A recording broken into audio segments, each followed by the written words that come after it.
أما بعد فأعوذ بالله من الشيطان الرجيم. بسم الله الرحمن الرحيم.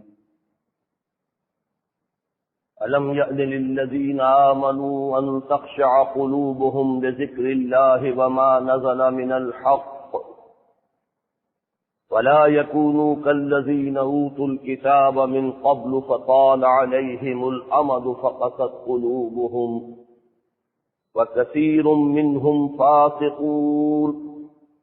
اعلموا أن الله يحيي الأرض بعد موتها قد بينا لكم الآيات لعلكم تعقلون. إن المصدقين والمصدقات وأقرضوا الله قرضا حسنا يضاعف لهم ولهم أجر كريم. والذين آمنوا بالله ورسله أولئك هم الصديقون والشهداء عند ربهم لهم أجرهم ونورهم. والذين كفروا وكذبوا بآياتنا أولئك أصحاب الجحيم. صدق الله العظيم. وعن علي رضي الله تعالى عنه قال لي رسول الله صلى الله عليه وسلم فيك مثل من عيسى على نبينا وعليه الصلاة والسلام أبغضته اليهود حتى بهتوا أمه وأحبته النصارى حتى أنزلوه بالمنزلة التي ليست له. ثم قال يهلك في رجلان محب مفرط يقرضني بما ليس فيه ومبغض يحمله شنعاني على أن يبهتني. رواه أحمد رحمه الله. رب اشرح لي صدري ويسر لي أمري واحلل عقدة من لساني يفقهوا قولي. اللهم ربنا ألهمنا رشدنا واعذنا من شرور أنفسنا. اللهم أرنا الحق حقا وارزقنا اتباعه وأرنا الباطل باطلا وارزقنا اجتنابه. حضرات، جو موضوع زیر بحث ہے وہ اصلاً قرآن مجید میں منعم علیہم گروہوں کا ذکر آیا ہے. اس کے حوالے سے بعض کبار صحابہ، امت کی عظیم ترین شخصیتوں کی سیرتوں کا ایک فہم ہے. سورہ فاتحہ میں الفاظ آئے صراط الذین انعمت علیہم. اے اللہ، ہمیں ان لوگوں کے راستے کی ہدایت بخش جن پر تیرا انعام ہوا، جن پر تو نے انعام فرمایا. یہاں ایک سوالیہ نشان خود بخود آ جاتا ہے کہ وہ کون لوگ. اس کی شرح ہوئی سورہ نساء میں. جو بھی کار بند ہو جائے گا اللہ اور اس کے رسول کی اطاعت پر، اسے معیت حاصل ہے یا معیت حاصل ہوگی ان کی جن پر اللہ نے انعام فرمایا، یعنی انبیاء، صدیقین، شہداء اور صالحین. اور ان لوگوں کی معیت بہت ہی عمدہ ہے، بہت ہی اعلیٰ ہے. رفاقت بہت ہی عمدہ اور اعلیٰ ہے یہ لوگ رفاقت کے اعتبار سے. معلوم ہوا کہ منعم علیہم 4 گروہ ہیں. انبیاء ٹاپ پر ہیں، پھر صدیقین، پھر شہداء، پھر صالحین. ان میں سے جو ٹاپ موسٹ سب سے بلند مقام ہے وہ پہلے بھی خالص وحدی تھا. وہ اپنی محنت، اپنی کوشش، اپنی ریاضت، اپنی عبادت سے حاصل نہیں کیا جا سکتا. اور اب تو اس کا سلسلہ مستقلاً تا قیام قیامت حضور صلی اللہ علیہ وسلم کے بعد سے بن گیا. سب سے نیچے کون ہے؟ مومنین صالحین، جن کے دلوں میں ایمان بھی ہے، پھر اس ایمان کا ظہور ان کی سیرت و کردار میں بھی ہے. مراد میں اور آپ اور اکثر آج کل کے مسلمان نہیں ہیں کہ جن میں قول و فعل کا تضاد ہو. جو ایمان کے مدعی ہوں لیکن ان کا عمل ان کے دعوے کی تکذیب کر رہا ہو، وہ نہیں۔ صالح اہل ایمان جن کی زندگیاں ان کے ایمان کا منہ بولتا ثبوت ہو، پھر ان میں صلاحیت ہو آگے بڑھنے کی، اوپر اٹھنے کی۔ تو اب ان دو کے درمیان جو ہے دو مراتب ہیں، صدیقیت اور شہادت۔ یہ منطقی طور پر اس آیہ مبارکہ سے ہمیں نتیجہ حاصل ہوا۔ أَلَمْ يَعْنِ لِلَّذِينَ آمَنُوا أَن تَخْشَعَ قُلُوبُهُمْ لِذِكْرِ اللَّهِ وَمَا نَزَلَ مِنَ الْحَقِّ، کیا وقت آنے گیا ہے اہل ایمان کے لیے کہ ان کے دل جھک جائیں اللہ کی یاد میں اور جو کچھ حق میں سے نازل ہوا ہے اس کے سامنے۔ وَلَا يَكُونُوا، مثبت اور منفی دونوں باتیں آئیں گی۔ وَلَا يَكُونُوا كَالَّذِينَ أُوتُوا الْكِتَابَ مِن قَبْلُ، اور نہ ہو جائیں وہ بھی ان لوگوں کے مانند جنہیں کتاب دی گئی تھی پہلے۔ فَطَالَ عَلَيْهِمُ الْأَمَدُ، تو ان پر ایک طویل مدت بیت گئی۔ فَقَسَتْ قُلُوبُهُمْ، تو ان کے دل سخت ہو گئے۔ وَكَثِيرٌ مِّنْهُمْ فَاسِقُونَ، اور ان میں بہت سے اب فاسق و فاجر۔ برا نہ مانے تو یہ نقشہ ہمارا ہے، ہم میں سے اکثر کا ہے، اس وقت کی امت مسلمہ کے اکثر افراد کا ہے، الا ماشاءاللہ۔ لیکن اس کا شعور دلا کے اصل مقصد کیا ہے؟ جھنجھوڑنا کہ عمل پر آمادہ ہو جائے۔ اگلی آیت نے مایوسی کا دروازہ بند کیا، اعلموا ان اللہ یحیی الارض بعد موتها، جان لو اللہ تعالیٰ زمین کو اس کی موت کے بعد زندہ کر دیتا ہے۔ مردہ زمین پڑی نظر آتی ہے، کوئی زندگی کے آثار نہیں ہوتے، بے آب و گیا ہے، کہیں کوئی جو ہے نہ چرند ہے نہ پرند ہے، کچھ بھی نہیں۔ جب ہے ہی نہیں کوئی شے وہاں، کوئی ہریاول نہیں تو کاہے کو چرند ہوگا، کاہے کو پرند ہوگا۔ حشرات الارض بھی وہاں سے کہیں کوچ کر جاتے ہیں، تو زندگی کے کوئی آثار نہیں۔ پھر بارش برستی ہے، پھر زندگی ہی زندگی۔ مجھے ہمیشہ اس موقع پر جگر کا وہ شعر یاد آتا ہے جو ان کے آخری دور کا جو ساقی نامہ ہے، بڑا پاکیزہ ساقی نامہ، ان میں انہوں نے اپنی دو جو زندگی کے ادوار ہیں دو، ان کا بڑا تقابل کیا ہے۔ کبھی جبکہ وہ میں نوشی کے عادی تھے اور اب جبکہ وہ تائب ہو چکے تھے۔ رگوں میں بھی کبھی صحبا ہی صحبا رقص کرتی تھی، مگر اب زندگی ہی زندگی ہے معجزن ساقی۔ ایک معنی وہ تھا، اب اور معنی یہ ہے۔ تو پہلے ویرانی تھی، اب زندگی ہی زندگی ہے۔ اس کے بعد اب تیسری آیت میں فرمایا قد بینا لکم الآیات لعلکم تعقلون، یہ دوسری آیت کا ٹکڑا رہ گیا تھا۔ ہم نے تمہارے لیے، اپنے ان لوگوں کے لیے جو عقل سے کام لے، اپنی نشانیاں واضح کر دی۔ یعنی اگر کوئی مسلمان اپنا جائزہ لے، اپنے گریبان میں جھانکے اور وہ محسوس کرے کہ میں تو وہی یہودیوں کے سے کردار کا حامل ہوں، وضع میں تم ہو نصارہ تو تمدن میں ہنود، یہ مسلمان ہیں جنہیں دیکھ کے شرمائے یہود، مبارک ہے وہ لوگ جنہیں اس کا شعور ہی ہو جائے۔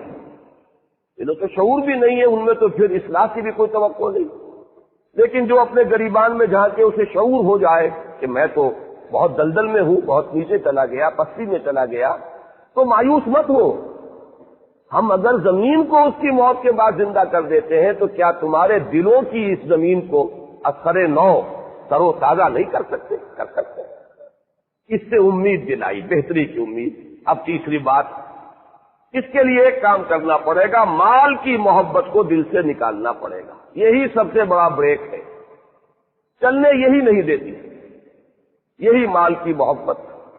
تو فرمایا تیسری بات یہ گویا کہ شرط لازم ہے، ان المصدقین والمصدقات واقرضوا اللہ قرضا حسنا یضاعف لهم ولهم اجر کریم، بے شک صدقہ دینے والے مرد اور صدقہ دینے والی عورتیں اور جو اللہ کو قرض حسنہ دیں ان کے لیے دگنا بھی کیا جاتا رہے گا اور ان کے لیے اجر کریم بھی ہے، بہت باعزت بدلہ بھی ملے گا۔ اب اس کے بعد فرمایا یہ محنت کر کے اب ذرا اثر نو اپنے دلوں کی اس زمین میں ایمان کا بیج ڈالو۔ والذین آمنوا باللہ ورسلہ، اس مرحلے کے بعد شعوری طور پر ایمان، تو اس کا نتیجہ کیا نکلے گا؟ اولئک ھم الصدیقون والشہداء عند ربہم، اب یہ وہ لوگ ہوں گے جو اوپر اٹھیں گے اور یا صدیق بنیں گے یا شہید بنیں گے اپنے رب کے پاس، اپنے رب کے ہاں۔ لہم اجرہم و نورہم، اور ان کو ان کے رب کی طرف سے اجر بھی ملے گا، نور بھی ملے گا۔ لہم اجرہم و نورہم، والذین کفروا وکذبوا بآیاتنا اولئک اصحاب الجحیم، اور جو لوگ ہماری آیات کو جھٹلائیں اور ناشکری کریں ان کے لیے وہ تو جہنمی ہے۔ چار آیتیں بہت اہم ہیں سلوک قرآنی کے اعتبار سے، اس کا اگر ایک عنوان آپ کے ذہن میں جم جائے تو بہت اچھا ہے۔ میری گفتگو کے اعتبار سے کیا بات سامنے آئی کہ یہ جو دو مراتب ہیں درمیانی، گویا کہ اہل ایمان کو شوق دلایا جا رہا ہے آگے بڑھو، ہمت کرو، کیوں پستی کے مکین بن کر رہ گئے ہو، کیوں اسی حالت کے اوپر قناعت کر رہے ہو، تم دنیا کے معاملے میں تو ہے جستجو کے خوب سے ہے خوب پر کہاں، اعلیٰ سے اعلیٰ کے لیے کوشاں رہتے ہو، دین میں کیوں نہیں آگے بڑھنے کی فکر کرتے؟ اور دین میں آگے بڑھو گے تو صدیقیت کا مقام بھی ہے اور شہادت کا مقام بھی ہے۔ ہاں اگلا مقام جو ہے نبوت کا، وہ دروازہ بند ہے، اس کا کوئی سوال نہیں۔ یہ تیسری آیت ہے اس موضوع پر جو بہت اہم ہے۔ آج کی گفتگو آپ کو معلوم ہے مجھے حضرت علی مرتضیٰ رضی اللہ تعالی عنہ کی سیرت کے بارے میں کرنی ہے، لیکن یہ پس منظر اس کے لیے ضروری ہے۔ شہداء اور صدیقین، یہ جو اب چوٹی کے دو مراتب ہیں، در حقیقت ان کے مابین جو اصل فرق ہے، جو اصل تفاوت ہے، وہ ایک مزاجی فرق ہوتا ہے۔ وہ مزاجی فرق جس کو جدید سائیکالوجی کی دو اصطلاحات کے حوالے سے میں نے آپ کے سامنے رکھا کہ کچھ ایکسٹروورٹ ہوتے ہیں، کچھ انٹروورٹ ہوتے ہیں، کچھ وہ ہیں جن کی توجہ خارج کی طرف زیادہ ہوتی ہے، کچھ وہ ہیں جن کی توجہ باطن کی طرف زیادہ ہوتی ہے۔ یہ دو مزاج ہیں جو اللہ نے بنائے ہیں۔ بنیادی طور پر انسانوں کے مزاج میں یہ فرق و تفاوت بہت نمایاں نظر آئے گا۔ پہلی بات یہ جان لیجئے کہ انسانیت کا بنیادی جوہر دونوں میں ہوتا ہے، لیکن یہ کہ مزاج کا فرق، استاد طبع کا فرق یہ ہے کہ جو دو مختلف رخ پر ان کی ترقی جو ہے وہ آگے بڑھتی ہے۔ وہ کیا ہے دو مختلف رخ؟ ذہین دونوں ہوں گے، لیکن ایک کی ذہانت زیادہ خارج کی طرف متوجہ ہوگی، ایک کی ذہانت زیادہ اپنے باطن کی طرف متوجہ ہوگی، ایک کی ذہانت حقائق کی طرف متوجہ ہوگی، ایک کی ذہانت مظاہر کے مطالعے کے اوپر فرق ہوگی۔ اب یہ فرق ہو گیا، ذہانت دونوں میں ہے لیکن یہ کہ رخ مختلف ہے۔ نتیجہ کیا نکلے گا کہ ایسے محسوس ہوگا کہ ایک جو ہے اسے حقائق کی طرف کوئی مناسبت نہیں، توجہ نہیں، وہ جو ہے خارج کی دنیا میں اور مظاہر ہی کی دنیا میں مگن ہے، جبکہ دوسرا جو ہے وہ حقائق کی طرف اپنی توجہ کو مرتکز کیے بیٹھا ہے۔ دوسرا بنیادی فرق کیا ہوگا؟ حساس دونوں ہوں گے، لیکن ایک زیادہ حساس ہوگا اپنی عزت نفس کے بارے میں۔ کوئی میری توہین تو نہیں کر گیا، کسی نے مجھے نگاہ تحقیر سے تو نہیں دیکھ لیا، کسی نے میری عزت نفس کو ٹھیس تو نہیں پہنچا دی، اس میں حساس زیادہ ہوگا، اور اس کی حساسیت کا ظہور رد عمل کی شکل میں ہوگا۔ اسی کی حساسیت کا ظہور کس میں ہوگا کہ مجھ سے کسی کو تکلیف تو نہیں پہنچ گئی، میں نے کسی کا دل تو نہیں دکھا دیا، اور اسی کے ساتھ ساتھ کوئی تکلیف میں ہوگا، اسے دیکھ کر وہ تڑپ اٹھے گا۔ اس کی یہ بھی تو حساسیت ہی ہے نا کہ خنجر چلے کسی پہ تڑپتے ہیں ہم امیر، سارے جہاں کا درد ہمارے جگر میں ہے۔ ایک وہ ہے جسے اپنے درد کا احساس تو خوب ہو رہا ہے، دوسرے کے درد کا احساس نہیں ہو رہا۔ اس کا مزاج یہ ہے کہ دریا کو اپنی موت کی طغیانیوں سے کام، کشتی کسی کی پار ہو یا درمیان رہے، اسے وہ اپنا جو ہے اس کی طرف زیادہ توجہ ہے، اس کی نگاہ جو ہے وہ اپنی ذات کی طرف زیادہ ہے بنسبت دوسروں کے احساسات کی طرف۔ حساس دونوں ہوں گے۔ نتیجہ کیا نکلے گا کہ ایک کے مزاج میں خلق خدا کے لیے رحمت، شفقت، رافت ہوگی، ایک کے مزاج میں شدت اور غلظت ہوگی، سختی ہوگی۔ یہ دو مزاج علیحدہ علیحدہ ہو جائیں گے۔ یہ دونوں کے اجزائے ترکیبی جو ہیں ان کو نوٹ کرتے جائیے۔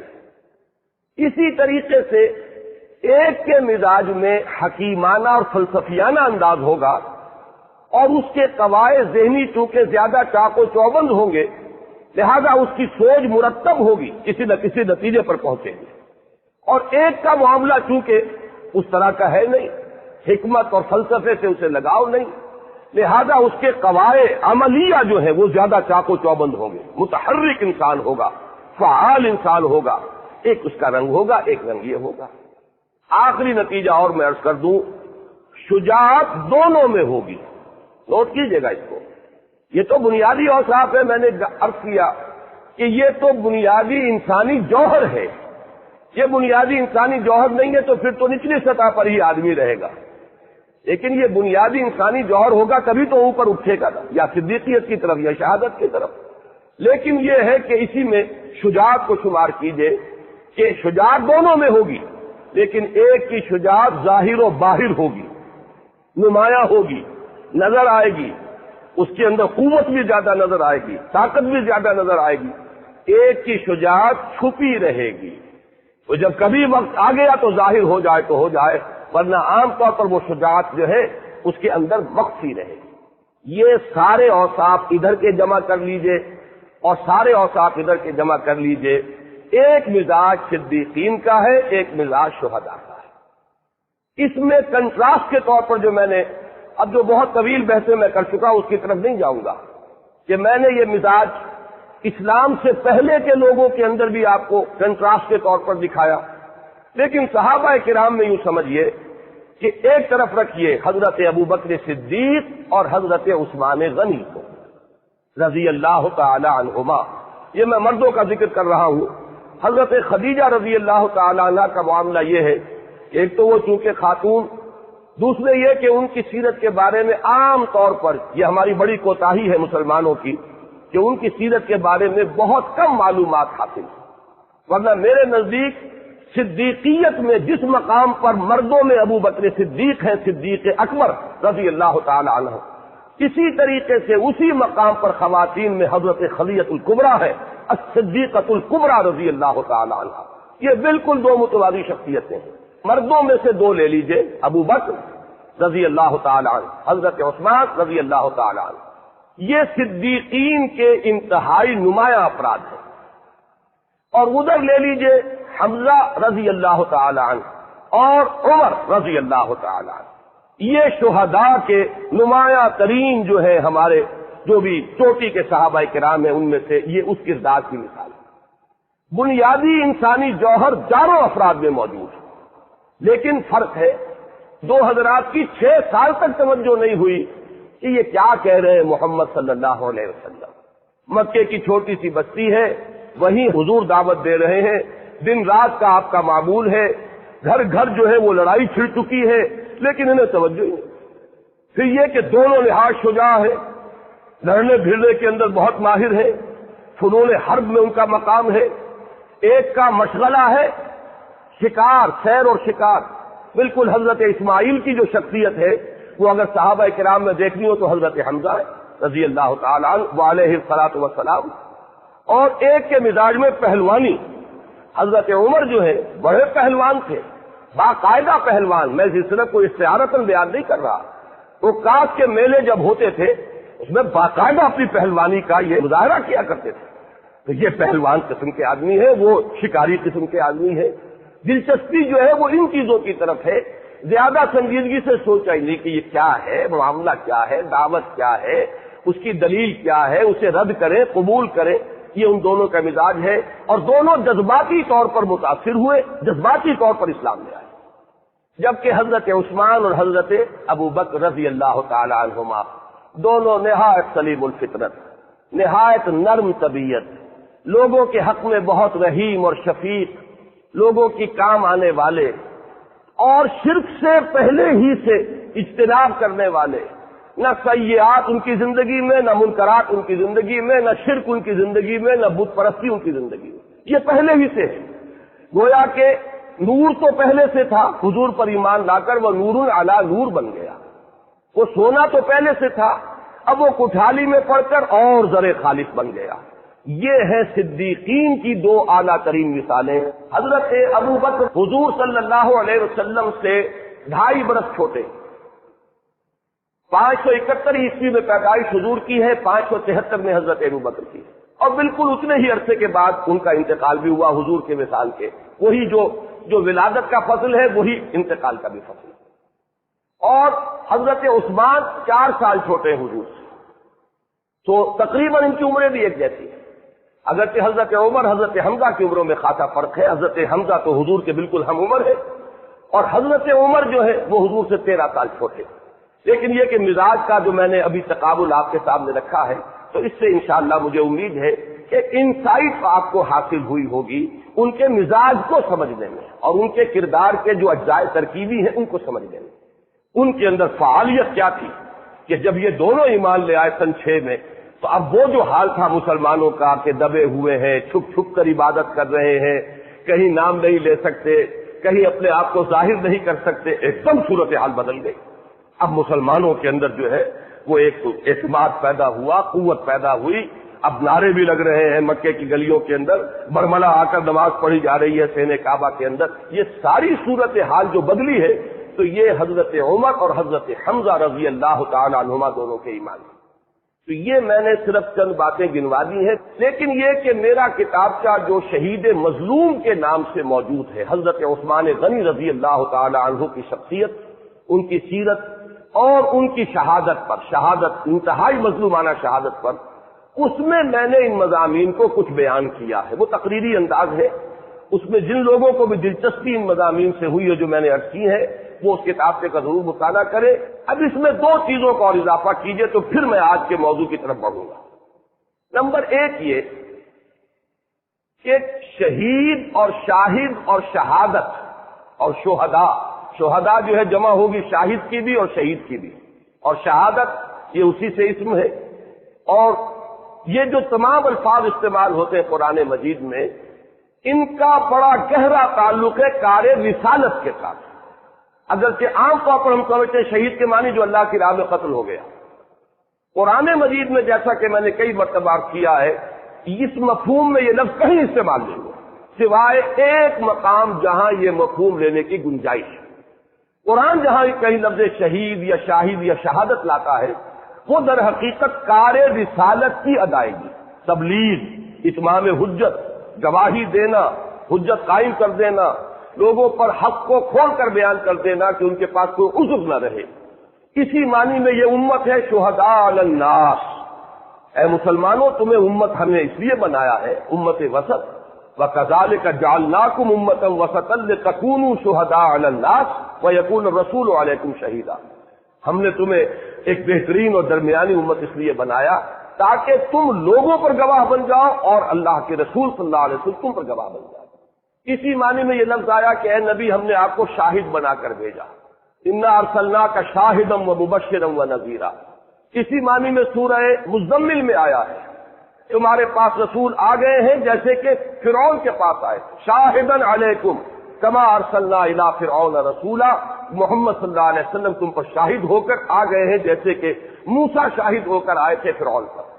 پھر یہ لفظ جو آتا ہے اس کو اچھی طرح سمجھ لیں تو شہادت جو ہے مرتبہ شہادت اس سے ذرا علیحدہ کر لیجئے، قتل ہو جانا اللہ کی راہ میں وہ علیحدہ ہے، جو مزاجن بھی شہید ہوگا اور قتل بھی ہو جائے نور علی نور ہے، لیکن ہو سکتا ہے ایک شخص مزاجن شہید ہے، کار رسالت کی ادائیگی میں نہایت چاق و چوبند ہے، تبلیغ دین میں حضور کا دست و بازو بنا ہوا ہے، بڑی ہمت کے ساتھ دین کے کام میں لگا ہوا ہے، اس کی شجاعت کا مظاہرہ ہو رہا ہے، پوری قوت کے ساتھ اس نے دین کے کام کو آگے بڑھایا ہے، تو گویا مزاجن تو یہ شہداء میں سے ہے، چاہے اسے اللہ کے راہ میں قتل ہو جانے کی سعادت نصیب ہو یا نہ ہو۔ جیسے کہ آپ کو معلوم ہے خالد ابن ولید رضی اللہ تعالی عنہ کتنی جنگیں لڑی، کتنے زخم کھائے، لیکن یہ کہ وہ قتل ہو جانے کی سعادت نہیں تھی، اللہ تعالیٰ نے وہ موت انہیں نہیں دی، وہ موت ملی ہے جو کہ ایک طبعی موت ہوتی ہے۔ اور حضرت عثمان کے بارے میں آپ سے عرض کر چکا، ان کا مزاج صدیقین کا تھا۔ حضرت ابو بکر کا معاملہ تو یہ کہ صدیق بھی ہے اور وہ قتل والا معاملہ انہیں نہیں ہوا، وہ خالص صدیق رہے، صدیق اکبر ہے۔ حضرت عثمان مزاجن صدیق ہے لیکن قتل ہو جانے کی سعادت بھی انہیں مل گئی، تو 2 نور جمع ہو گئے۔ میں نے اسی کتاب کے میں لکھا ہے ذو النورین، اصلاً تو اس لیے کہا جاتا ہے حضرت عثمان کو رضی اللہ تعالی عنہ کہ 2 لخت جگر 2 بیٹیاں حضور کی ان کے حوالہ عقد میں آئیں، ان کے نکاح میں آئیں، ذو النورین اس لیے۔ لیکن یہ کہ اس مناسبت میں اور بھی بہت سی چیزیں شامل ہیں، میں نے اس کتاب کے میں تفصیل سے بیان کی، کوئی 1 2 نہیں کئی ہے، کہ یہ تسنیے کا جمع ان کے ہاں ان کی سیرت میں بہت ہی صیغہ تسنیے کا جمع ہو جاتا ہے مختلف اعتبارات سے۔ تو دوسری بات یہ نوٹ کر لیجئے گا کہ کار رسالت تبلیغ دین اس کے ساتھ گہری مناسبت ہے لفظ شہادت۔ اب تیسری بات سمجھیے، اور وہ اس کے حوالے سے ہے جو میں نے پہلے بھی عرض کی ہے کہ ایکسٹروورٹس اور انٹروورٹس یہ تو دو ہو گئے۔ شاذ قسم کے لوگ ایسے بھی ہوتے ہیں جنہیں ایمبیورٹس کہا جاتا ہے۔ ایمبیورٹس کون ہوں گے؟ جن میں یہ دونوں اوصاف جمع ہو جائیں، انتہائی توازن کے ساتھ جمع ہو، ان کے اندر حساسیت بھی دونوں طرح کی ہو، عزت نفس کا بھی پورا احساس ہو، اپنی عزت نفس کا، اور دوسروں کے دکھ اور درد کا احساس بھی ہو، اور دوسروں کے احساسات کا پاس بھی ہو۔ ان کے اندر شجاعت بھی دونوں جمع ہو، وہ شجاعت بھی کہ جو قوت ارادی کی شکل میں اندر ہوتی ہے، جیسے کہ حضور نے فرمایا صلی اللہ علیہ وسلم، حضور نے فرمایا لیس الشدید بسرعہ انما الشدید الذی یملک نفسہ عند الغضب۔ پہلوانی جو ہے وہ کسی کو پچھاڑ لینے کا نام نہیں ہے، پہلوان تو وہ ہے جو غصے کے وقت اپنے نفس کے اوپر قابو رکھ سکے، اصل پہلوان تو وہ ہے۔ تو ہے اندر وہ شجاعت، لیکن یہ کہ اس کا ظہور چاہے ہو یا نہ ہو، لیکن یہ کہ یہ دونوں شجاعتیں موجود ہیں۔ اسی طرح خارج کی طرف بھی توجہ ہو، باطن کی طرف بھی توجہ ہو، اندر کی دنیا سے بھی تعلق ہو، باہر کی دنیا سے بھی تعلق ہو، مظاہر میں بھی دلچسپی ہو اور حقائق میں بھی دلچسپی ہو۔ یہ مزاج جو ہے یہ بہت مشکل بہت مشکل بہت مشکل۔ اور اب جو بات میں آج عرض کرنا چاہتا ہوں، میرے نزدیک طبقہ انبیاء اور رسل میں بھی کامل طور پر متوازن شخصیت جس میں یہ دونوں پہلو کمال پر ہے اور متوازن ہے، وہ صرف محمد الرسول اللہ ہے۔ پوری نسل انسانی میں اس طرح کا فرد اور کوئی نہیں ملے گا۔ اور عجیب بات یہ ہے کہ یہی ہے وہ بنیاد جو بیان کی ہے ڈاکٹر مائیکل ہارٹ نے، کہ حضور کو نمبر 1 پر لایا ہے پوری انسانی تاریخ میں عظیم ترین فرد نسل انسانی کے۔ کون ہے؟ محمد۔ کیوں؟ صلی اللہ علیہ وسلم۔ الفاظ کیا ہے اس کے؟ He is the only person. The only کے لفظ کو میں ہمیشہ کہا کرتا ہوں کہ انڈر لائن کر لیجئے، دی only person supremely successful in both the religious and the secular field. یہ دونوں میدان جو ہے زندگی کے، ایک سیاست کا، تمدن کا، حکومت کا، ریاست کا، ایک یہ میدان ہے، اس میں میدان جنگ بھی آتا ہے، اس میں صلح کی نیگوسیشنز بھی آتی ہیں، اس میں حکومت کا انتظام و انتظام بھی آتا ہے، اس میں نظام عدل کو قائم کرنا بھی آتا ہے، اس میں تعزیرات اور حدود کا معاملہ بھی آئے گا، اور دوسری طرف یہ ہے اخلاق ہے، مذہب ہے، روحانیت ہے۔ یہ دو میدان آج کل سمجھے جاتے ہیں دو علیحدہ علیحدہ میدان، ایک انفرادی ایک اجتماعی۔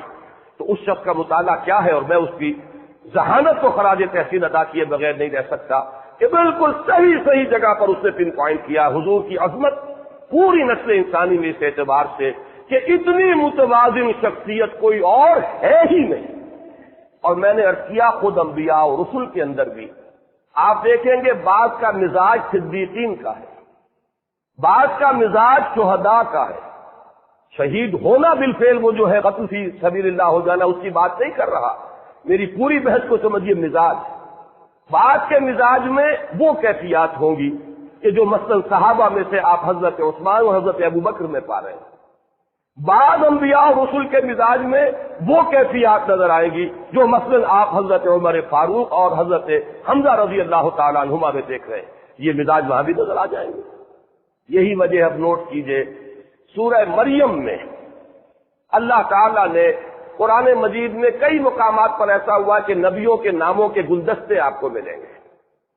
سورہ نساء میں بھی ایک گلدستہ ہے، سورہ انعام میں گلدستہ ہے، سورہ انبیاء میں گلدستہ ہے، مختلف جگہوں پر انبیاء کرام کے ناموں کا تذکرہ بڑی ریپڈ سکسیشن میں وہ آپ کو گلدستے ملیں گے۔ سورہ مریم میں بھی ایک ایسا ہی گلدستہ ہے۔ دو رسولوں کے ساتھ فرمایا گیا صدیقا نبیا، حضرت ابراہیم اور حضرت ادریس علیہم الصلاۃ والسلام، انہ کان صدیقا نبیا، اور دو کے بارے میں فرمایا وہی جن کا ذکر بار بار میں کر رہا ہوں کہ اگر حضرت اسماعیل کا نقشہ صحابہ میں دیکھنا ہو تو حضرت حمزہ رضی اللہ تعالیٰ عنہ، اگر حضرت موسیٰ رضی علیہ الصلوۃ والسلام کا نقشہ صحابہ میں دیکھنا ہو تو عمر فاروق رضی اللہ تعالیٰ عنہ، وہی نقشہ ایک مکہ مارا تھا حضرت موسیٰ نے اور اس قبطی کی جان نکال دی. فَوَقَذَهُ مُوسَىٰ فَقَضَىٰ عَلَيْهِ، وہی معاملہ ہے. حضرت اسماعیل کا بھی آپ پڑھتے ہیں، حضرت ابراہیم کئی مرتبہ آئے ہیں چل کر، کہاں کنعان جہاں وہ آباد ہو گئے تھے وہاں سے آ رہے ہیں مکہ مکرمہ بیٹے سے ملنے، لیکن بیٹا نکلا ہوا شکار کے لیے. کئی دن رہے ہیں، بیٹا ہے بغیر ملے ہی واپس چلے گئے ہیں کچھ پیغام چھوڑ کر. یہ آپ نے سنے ہوں گے واقعات، جیسے حضرت حمزہ کے بارے میں آتا ہے کہ تیر کمان اور تلوار لیا اور نکل گئے، اور صحرا کے اندر کئی دن جو ہے وہ شکار، کہیں شیروں سے پنجہ آزمائی ہو رہی ہے، کہیں اور کچھ ہو رہا ہے. یہ ان کا جواب تھا. تو جو نقشہ جو سیرت کا آپ کو نظر آئے گا انبیاء کرام میں سے حضرت اسماعیل کا، وہ حضرت حمزہ کا ہے صحابہ کرام میں. جو حضرت موسیٰ کا ہے انبیاء کرام میں، وہ آپ کو نظر آئے گا حضرت عمر کا صحابہ کرام میں. تو یہ معاملہ جو ہے ان دونوں کے لیے سورہ مریم میں فرمایا انہ کان رسولا نبیا. اب رسول کا میں عرض کر چکا ہوں کہ رسالت کی جو مناسبت ہے وہ لفظ شہادت کے ساتھ ہے. یہ دونوں وہ ہیں جن کے مزاج میں شہادت والا جو ہے عنصر وہ غالب ہے. حضرت ابراہیم اور حضرت ادریس، ان کے اندر وہ صدیقیت کا رنگ نمایاں ہے. اسی طرح حضرت یوسف علیہ السلام وہ بھی صدیق تھے. چنانچہ سورہ یوسف میں آپ دیکھیں گے کہ ان سے خطاب بھی کیا ہے جیل کے ساتھیوں نے، یوسف ایھا الصدیق، یہ صدیق کا لفظ وہاں استعمال ہوا ہے. یہ بات اچھی طرح نوٹ کر لیجئے، اور یہ بھی نوٹ کر لیجئے چونکہ نبوت اور رسالت خواتین کے لیے نہیں، وہ آخری درجہ جو ہے اللہ تعالیٰ نے صرف مردوں کے لیے رکھا ہے. تو جو اعلیٰ ترین درجہ ہے خواتین کا وہ صدیقیت ہے، اور حضرت مریم کے لیے یہی لفظ آیا امہ صدیقہ. حضرت عیسیٰ علیہ السلام کی والدہ صدیقہ تھی، اس لیے کہ یہ بلند ترین مرتبہ ہے. تو یہاں تک بات سمجھ لیجئے. اب آئیے حضرت علی رضی اللہ تعالیٰ عنہ کے مزاج کی ساخت، ان کی طبیعت کو سمجھیے، ان کی سیرت کے عناصر کیا ہے اس کو سمجھیے، اور ان کی عظمت کیا ہے اس کو پہچانیے. میں نے حضرت علی مرتضیٰ کے نام کے ساتھ رضی اللہ تعالی عنہ ایک لفظ کا اضافہ کیا، مثیل عیسیٰ. ان میں حضرت عیسیٰ کی سی ایک کیفیت پائی جاتی ہے، مثال ہے وہ حضرت عیسیٰ کی. بہت سے حضرات اچھے بھلے پڑھے لکھے لوگ، دینی مزاج رکھنے والے، وہ بھی چونک گئے، آج تک یہ لفظ نہیں سنا. یہ تو ان کے غالی عقیدت مندوں نے بھی کبھی آج تک استعمال نہیں کیا، یہ تم کہاں سے لفظ لے آئے؟ تو اسی لیے میں نے آج سب سے پہلے حدیث ایک پڑھی ہے. یہ حدیث مسند احمد میں ہے، امام احمد ابن حنبل اپنی مسند میں اسے لائے ہیں. اس کے علاوہ مستدرک حاکم میں ہے، کامل ابن عدی میں ہے. یہ تو ہے جو اہل سنت کی کتابیں ہیں حدیثوں کی، اور خود اہل تشیع کے ہاں نہج البلاغہ کا جو مقام ہے وہ آپ کو معلوم ہے. حضرت علی رضی اللہ تعالیٰ عنہ کے خطبات، آپ کے خطوط، آپ کے فرامین، آپ کی دعائیں یہ جمع کی گئی ہیں. اس میں یہ کہ کوئی شخص سمجھتا ہے کہ وہ مستند ہے، کوئی سمجھتا ہے کہ نہیں، اس کو چھوڑ دیجیے. اہل تشیع کے ہاں اس کا مقام ہے، بہت بلند مقام ہے نہج البلاغہ کا. تو نہج البلاغہ میں بھی حضرت علی رضی اللہ تعالیٰ عنہ کا یہ قول موجود ہے. گویا کہ اس کی صحت پر اہل سنت اور اہل تشیع دونوں متفق ہو گئے. میں وہ بات کہہ رہا ہوں کہ جس میں کوئی اختلاف اور اختلاف نہیں. یہ ایک حدیث ہے جو میں نے آپ کو پڑھ کر سنائی، یہ مسند احمد کی روایت ہے اور مشکات شریف کے اندر بھی موجود ہے. راوی اس کے خود حضرت علی ہیں رضی اللہ تعالیٰ عنہ. میں نے آپ کو سنایا تھا، پھر الفاظ سن لیجئے، ایک لفظ غور سے سنیے. عن علی رضی اللہ عنہ، روایت ہے حضرت علی مرتضیٰ رضی اللہ تعالی عنہ سے، قال، انہوں نے فرمایا، قال لی رسول اللہ صلی اللہ علیہ وسلم، کہ رسول اللہ صلی اللہ علیہ وسلم نے مجھ سے یہ فرمایا. حضور نے یہ ارشاد فرمایا خود حضرت علی سے انہیں خطاب فرماتے ہوئے. کیا فرمایا؟ فیک مثل من عیسیٰ، اے علی تمہارے اندر ایک مثال ہے عیسیٰ کی علیہ الصلوۃ والسلام. اب وہ کیا مثال ہے، کیا مشابہت ہے، کس پہلو سے حضرت علی مثیل عیسیٰ ہے رضی اللہ عنہ وعلیہ الصلوۃ والسلام. میں جب دونوں نام میرے جملے میں آ جائیں گے تو ایک صحابی ہے، ان کے لیے رضی اللہ تعالی عنہ کے الفاظ کہوں گا، ایک رسول ہے، نبی ہے، ان کے لیے علیہ الصلوۃ والسلام. فیک مثل من عیسیٰ. اب اس کی تشریح حضور نے جو فرمائی، اب غزتہ الیہود حتی بہتوا امہ، ان سے انتہائی بغض رکھا یہودیوں نے، انتہائی دشمنی کی. بغض کا لفظ جو ہے یہ بہت ہی عربی کے اندر